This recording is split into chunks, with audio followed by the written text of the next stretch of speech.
Deepu channel. ఈరోజు మనం ఈ వీడియోలో భాషా భాగాల గురించి తెలుసుకుందాం. ఈ వీడియో చూసే ముందు ఈ ఛానల్ని ఇంకెవరైనా సబ్స్క్రైబ్ చేసుకోకపోతే కనుక తప్పకుండా సబ్స్క్రైబ్ చేసుకోండి.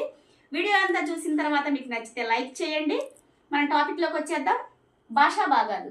భాషా భాగాలంటే చూడండి, భాషా భాగాలు 5. ఈ 5 ఏంటంటే నామవాచకం, సర్వనామం, విశేషణం, క్రియ, అవ్యయం. ఈ 5టిని భాషా భాగాలు అని పిలుస్తారు.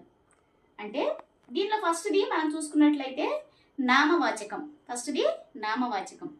ఈ వీడియోలో మనం నామవాచకం గురించి తెలుసుకుందాం. నామవాచకం అంటే ఏదైనా సరే జంతువుల పేర్లు, పక్షుల పేర్లు, చెట్ల పేర్లు, ఊర్ల పేర్లు, ఇలా ఏదైనా సరే పేర్లను గురించి తెలిపేది నామవాచకం. మనం ఒక ఎగ్జాంపుల్ కనుక చూసుకున్నట్లయితే రాముడు మంచి బాలుడు. ఈ వాక్యంలో మనకి నామవాచకం ఏది అని అడిగినట్లయితే ఏదైతే దీనిలో పేరు ఉంటుందో అది నామవాచకం అవుతుంది. దీనిలో పేరేముంది? రాముడు. రాముడు అనేది నామవాచకం అవుతుంది. అలానే మన రాష్ట్రం ఆంధ్రప్రదేశ్.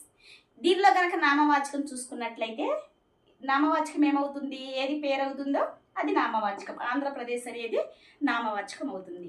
మిగిలిన 4 నెక్స్ట్ వీడియోలో తెలుసుకుందాం.